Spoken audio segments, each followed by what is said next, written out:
கர்த்தருடைய நாமத்திற்கு மகிமை உண்டாகட்டும்.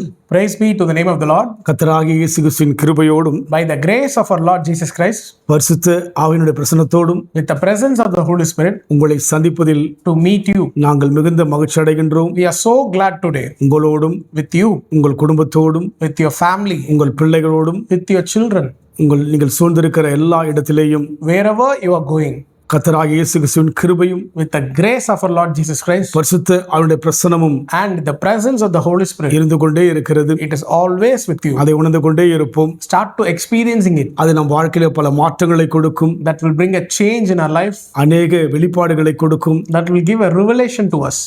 அநேக தடைகளை உடைக்கும். It breaks all the barriers in life. நமக்கு விரோதமாக எழும்புகிற எந்த காரியத்தையும் வாய்க்காதபடி செய்யும். Whatever thing which are coming against us, it will make you not prosper. நேற்று நாம் தியானித்த வண்ணமாக As we meditate on yesterday, நம்முடைய விசுவாசம் பொழிந்து போகாதபடிக்கு the faith will not get failed.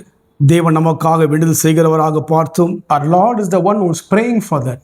ஆம், Yes, தேவன் நமக்காக விடுகிறவராய் இருக்கிறார். Jesus is the one who is praying for us. நான் அநேக நேரங்கள் சோர்ந்து விடுகிறோம். Many times we are getting discouraged களைப்பினால் ஜெபிக்காதபடிக்கு நாம் தூங்கி விடுகிறோம். due to tired and work. We are not praying regularly, ஆனால் தேவனோ but God is நமக்காக for us. வேண்டுதல் செய்கிற தேவனாய் இருக்கிறார். He is praying for us continually. இந்த வேளையிலும் கூட நாம் தியானிக்கும்படியாக Let us go to the God's word now. லூக்கா எழுதின சுவிசேஷம் 7ஆம் அதிகாரம் 9ஆம் வசனம். Luke chapter 7 verse 9.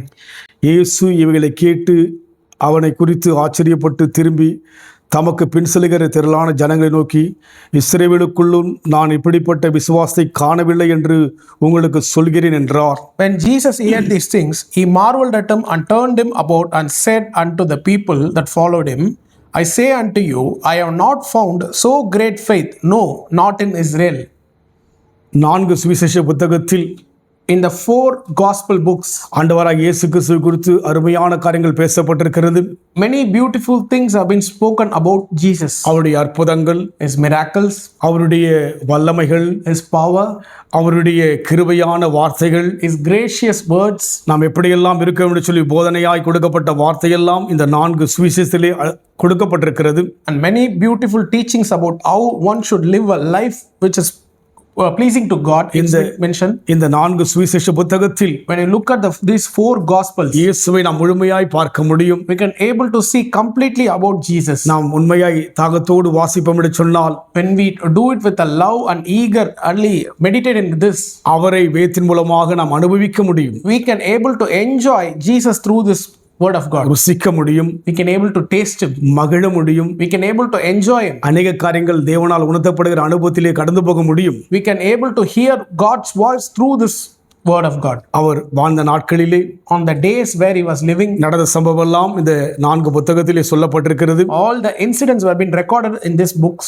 100க்கு அதிபதி சொல்கிற ஒரு மனுஷனை குறித்து தான் தேவன் பேசுகிறார். This particular verse is mentioned about a centurion. இவன் ஒரு யூதன் அல்ல, He is not a Jewish one, ஆனால் தேவனை அறிந்தவன். but he knows Jesus. இன்றைக்கு கூட Today also, தேவனை அறியாத மக்கள் இருந்தாலும் கூட, there are several people who doesn't know about நெருங்கி பழகாத மக்கள் இருந்தாலும் கூட, they are not been close to God. இயேசுவை சில நேரங்கள் நம்புகிறார்கள். They are believing in Jesus. அதுபோல் தான் இந்த மனிதன் நம்புகிறான். Like the same manner, this man is trusting Jesus. இவன் நம்பிக்கை His faith is இயேசுவின் பார்வைக்கு on the sight of Jesus. ஆச்சரியமாயிருந்தது. It was a marvel in Jesus' sight. அவனை இயேசு நேரடியாய் பார்க்காவிட்டாலும் கூட, Even though Jesus doesn't see him directly, அவனுடைய வார்த்தையை கேட்டார். he heard what he said.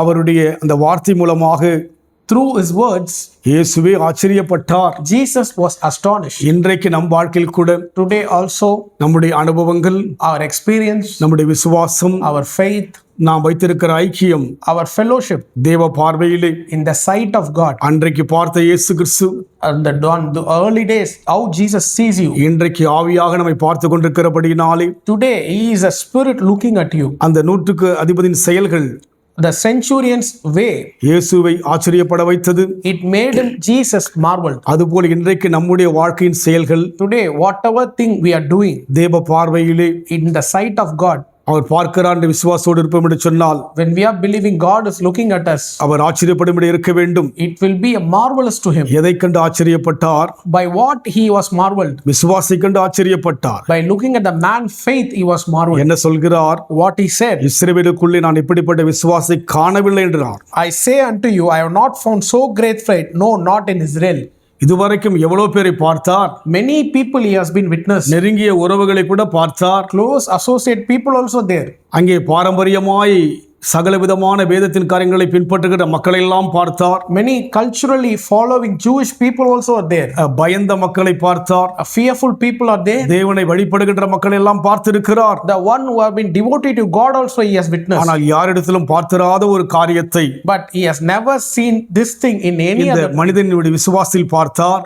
He watched in the man's faith. அதுபோல் தேவன் யாவரையும் பார்க்கிறவராய் இருக்கிறார். Today God is watching everyone. வேதம் சொல்கிறது, Bible says அவருடைய கண்கள் பூமி எங்கும் உலாவிக் கொண்டிருக்கிறது. his eyes were roaming around the world. உலகம் முழுமையாய் அவருடைய கண்கள் பார்த்து கொண்டிருக்கிறது. Around the world he is looking at. 7 கண்கள் உடையவர் என்று சொல்லி வேதத்திலே பார்க்கிறோம். A Bible mentioned he has a 7 eyes of பூரண கண்கள் அவருடைய கண்கள். Completeness of eyes. அப்பேற்பட்ட கண்களிலே His eyes were நம்முடைய வாழ்க்கை, our life, நம்முடைய அனுபவங்கள், our experience, நம்முடைய விசுவாசங்கள் our faith. ஆண்டவர் இருக்கும்படியா இருக்கிற சொல்லி நாம் ஆராய்ந்து பார்க்க வேண்டும். It should always reach to the presence of God. இயேசு அன்றைக்கு மாம்சமாய் இருந்ததினாலே When Jesus was at a flesh on earth, ஆச்சரியப்பட்டு he was astonished.